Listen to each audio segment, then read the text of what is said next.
Hello, friend. Let's start the new episode. Part 1 is here. Let's start. The crack in the story, they believed the cameras weren't really watching. They believed the paperwork was buried, forgotten, untouchable. But inside a courtroom thick with tension, betrayal, and long-buried secrets, everything the world thought it knew about Kody Brown's marriages begins to unravel. What starts as a challenge quickly turns into something far more dangerous.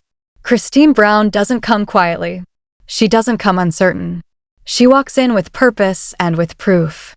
Calm on the surface, but burning underneath, she takes her seat, hands folded neatly, eyes sharp enough to cut through years of deception. This isn't about revenge. This is about rewriting the truth. Across the room, Kody refuses to look at her. His arms are folded tightly, jaw clenched, posture rigid, the body language of a man trying to hold control over something already slipping away. Next to him sits Robyn, dressed carefully, composed on the outside, but her trembling hands betray her. The glint of her wedding ring catches the courtroom lights, but for the first time, it doesn't shine with certainty. It flickers with doubt. Then the judge enters. And just like that, everything changes. The air tightens. Conversations die. Even the cameras behind the glass seem to hold their breath. This is no longer reality TV. This is real life. Real consequences. Real truth. Christine's attorney rises slowly, deliberately, and begins to speak. Their claim is simple, but devastating. They are challenging the legal validity of Kody's marriage to Robyn. Not out of jealousy, not out of bitterness, but because of paperwork. Official, court-filed paperwork. And what it reveals sends a shockwave through the room. The divorce between Kody and Mary, the very foundation that made his marriage to Robyn possible, may not have been finalized when everyone believed it was. The courtroom stills. This isn't just a technicality. It's everything. If Kody was still legally married to Mary when he married Robyn, then Robyn was never his legal wife to begin with. Robyn's lips part slightly, but no words come out. Kody shifts in his seat. For the first time, uncertainty creeps into his expression. The judge leans forward, scanning the documents now placed before him, thick binders filled with timelines, filings, and discrepancies that refuse to be ignored. Then comes the number that changes everything. 6 months. 6 months after Kody supposedly married Robyn, his divorce from Mary was still not finalized. 6 months too late. Kody suddenly stands, anger breaking through his composure. He calls the claim ridiculous, but the judge shuts him down instantly. The authority in his voice is sharp, final. This isn't a debate. This is a courtroom. And now it's a battlefield. Christine doesn't move. She doesn't react. She simply watches, steady, focused, as the truth begins to surface piece by piece. The first witness is called. A former legal clerk from the Utah courthouse. She walks to the stand calmly, but there's weight in her words. She remembers the case clearly. It wasn't ordinary. The paperwork kept getting flagged. Delays piled up. Something about it didn't sit right. And eventually, she says, they were instructed to mark it completed manually. That statement lands like a bomb. Robyn leans toward Kody, whispering urgently, but Christine doesn't break her gaze. She's already several steps ahead. The timeline is presented next. Dates that don't align. Signatures that raise questions. Documents that feel forced. Then comes the email. A single piece of communication that shifts the entire tone of the courtroom. It's a message sent weeks before the divorce was finalized, asking how quickly the paperwork could be pushed through because of a deadline tied to TLC. Now even the judge reacts. Robyn's composure cracks. Her eyes drop to her lap. Her breathing changes. For the first time, fear is visible, not controlled, not hidden, but real. Kody tries to step in again, asking to approach the bench, but he's denied. The judge's patience is thinning. The implications are too serious now. If the evidence holds, then the state may have to formally question the legality of Kody and Robyn's marriage. Christine closes her eyes for a brief moment, not in weakness, but in something deeper. Relief. Validation. Years of being dismissed, doubted, labeled, now collapsing under the weight of truth. In the back row, Mary sits frozen, pale, silent, processing something that feels almost impossible. All these years, all the sacrifices, all the moments where Robyn stood as the legal wife. It may have all been built on nothing. A performance. An illusion. And if that illusion breaks, Mary may still be the only legal wife. The judge calls for a recess. But the story doesn't pause. It explodes. Reporters rush out. Phones light up. Headlines begin forming before the courtroom even empties. The narrative the world believed is no longer stable. It's cracking open in real time. Outside in the hallway, Kody corners Christine. His voice is low, sharp, dangerous. "Why are you doing this?" he demands. Christine doesn't flinch. "No," she replies calmly. "I just want the truth." And in that moment, it becomes clear. This isn't about tearing a family apart. It's about exposing the foundation it was built on. Behind them, Robyn stands at a distance. Her phone vibrates. A message appears. For words. They know about Vegas. Her eyes widen instantly. Panic flashes across her face before she quickly hides the phone, but not quickly enough. Christine saw it. And whatever Vegas means, it's bigger than the marriage. Much bigger. The signature that shattered everything. The courtroom reconvenes, but nothing about it feels the same. The air is heavier now, charged with something far more dangerous than suspicion. This is no longer just about timelines or paperwork errors. This is about intent. About manipulation. About whether an entire reality was constructed on something that was never real to begin with. Christine returns to her seat with the same quiet resolve. She doesn't need to speak loudly anymore. The evidence is beginning to speak for her. Robyn, however, looks different. The careful composure from before is gone. Her face is pale, her breathing uneven, her hands clenched tightly together as if holding herself from unraveling completely. Kody sits beside her, but the distance between them feels undeniable now. He's no longer shielding her. No longer stepping in. He's watching, calculating, as if preparing for impact. The judge enters without ceremony. No delay. No small talk. "We will proceed." And just like that, the next phase begins. Christine's legal team wastes no time. They file a motion to subpoena Robyn's emails, financial records, and any communications tied to the marriage filing process. It's a bold move, invasive, aggressive, but given the evidence already presented, the judge allows it. Kody reacts immediately. "This is a witch hunt," he snaps, rising from his chair. The gavel slams down hard. "Sit down, Mr. Brown." The authority in the room is absolute now. There's no room left for performance. Only facts. Christine watches him closely, not with anger, but with clarity. The man who once controlled every narrative is now losing control of the only one that matters. Then comes the moment that shifts everything from suspicion to near certainty. The judge, flipping through the original marriage certificate between Kody and Robyn, pauses. Something isn't right. He studies the document again, more carefully this time. The courtroom senses it instantly, that subtle shift when a detail becomes a discovery. "The notary seal," he mutters. A silence falls so complete it feels suffocating. It doesn't match. Gasps ripple across the room. Robyn's hand flies to her mouth. Kody leans forward, tension flooding his face. Christine doesn't move, but her eyes sharpen. The judge looks up. "I am ordering a handwriting and document authenticity examination."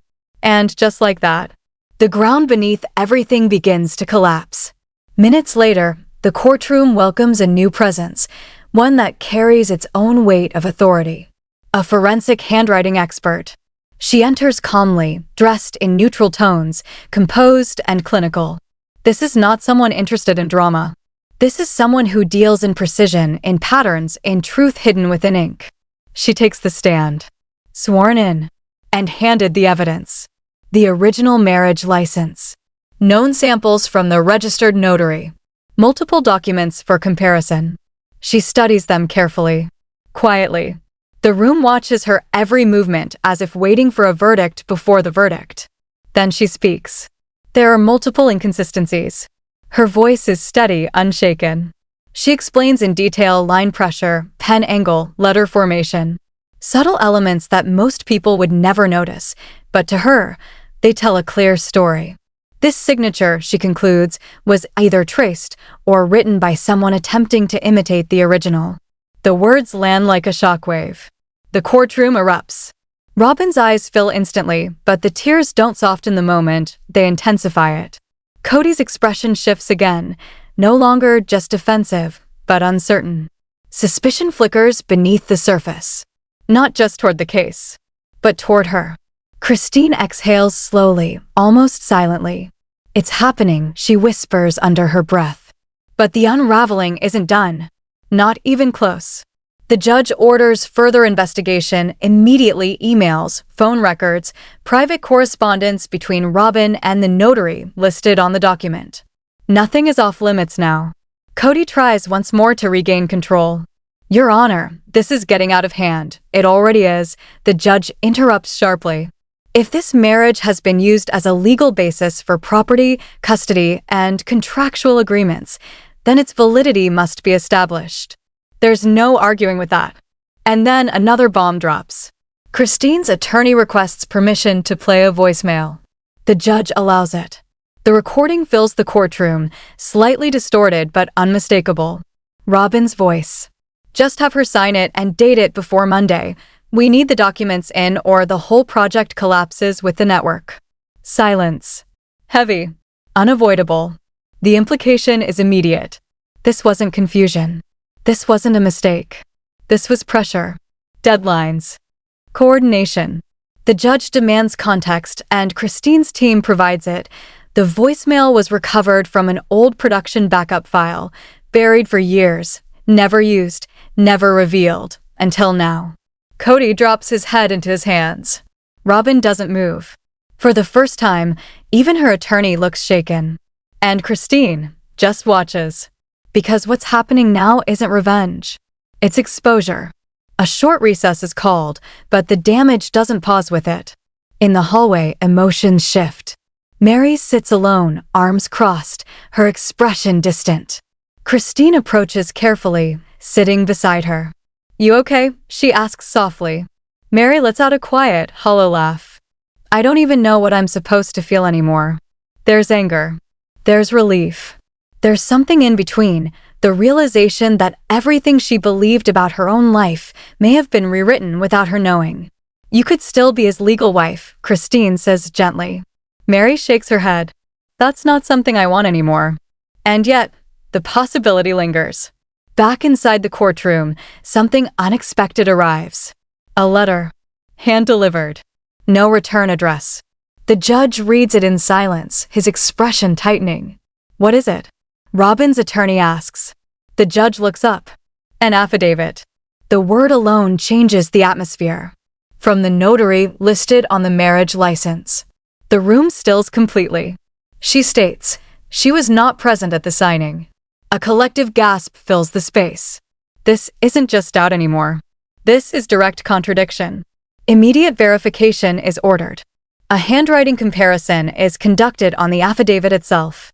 It checks out. It's real. Robyn's attorney attempts to regain footing, arguing miscommunication, lack of intent, but the argument feels thin now, fragile against the weight of what's unfolding. Then Kody speaks, barely above a whisper. "What did you do, Robyn?" She doesn't answer. Instead, she stands. Slowly. Against her attorney's protests. Against every instinct to stay silent. She walks toward the bench. "I need to say something." The courtroom freezes. The judge nods.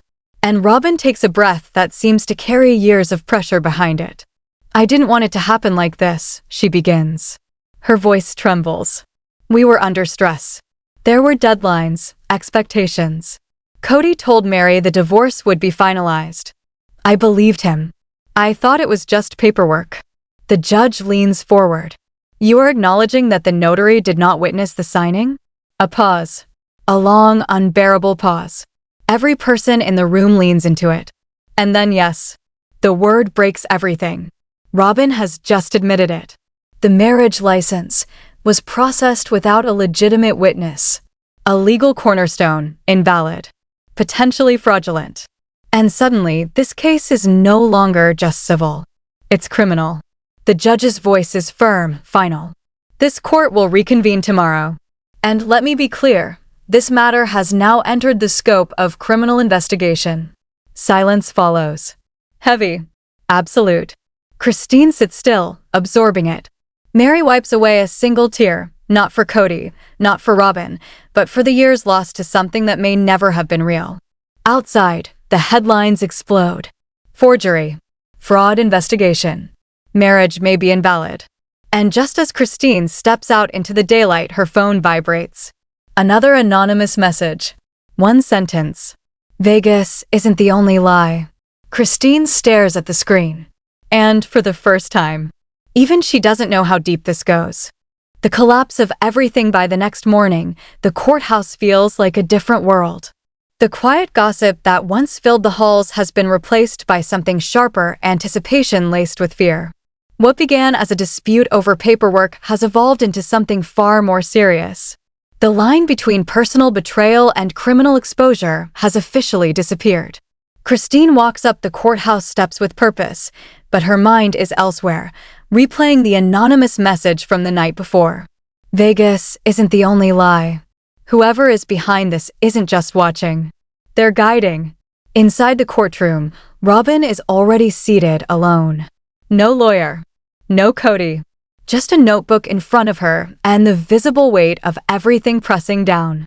Her face is stripped of the careful polish she once relied on. No performance remains. Only consequence.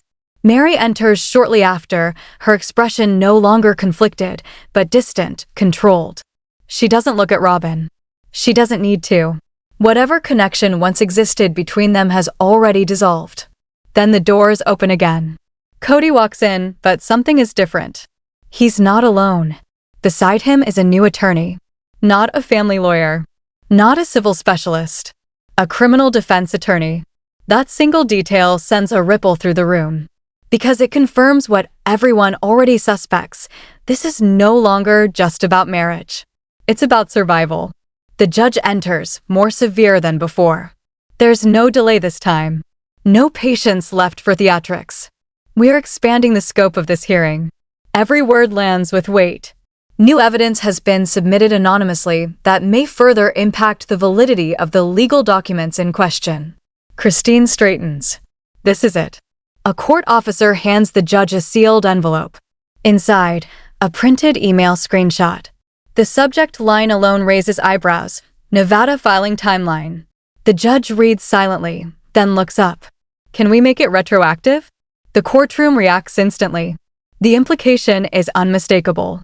If this communication is authentic, it suggests an attempt to backdate or manipulate legal filings, not just misrepresent them publicly, but alter them after the fact. Christine's pulse quickens. Because this changes everything. This isn't just fraud. This is coordination. Possibly collusion.